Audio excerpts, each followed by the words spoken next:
જય માતાજીની મિત્રો, હું હિતેશ બારોટ અને આજે આનંદ સાથે જણાવવાનું કે આજે એવા મારા ખાસ મિત્ર હિંગળાજમાના ઉપાસક વાસુદેવભાઈ લોધા એમનો બર્થડે હોય અને મારે હિતેશ બારોટને વાસુભાઈ માટે એક બર્થડે વિશ કર્યું હોય ત્યારે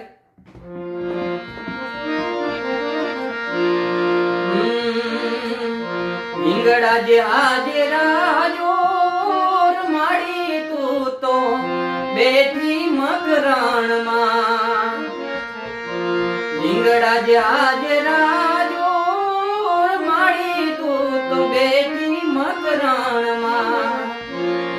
માળી તારો ડુંગરિયો દૂર માળી તું તો બેઠી મકરાણમાં હેપી બર્થડે ભાઈ, तुम जियो हजारों साल। माताजी तुम्हारा बधाए सपना पूरा करे एवी हितेश बारोटनी शुभकामना।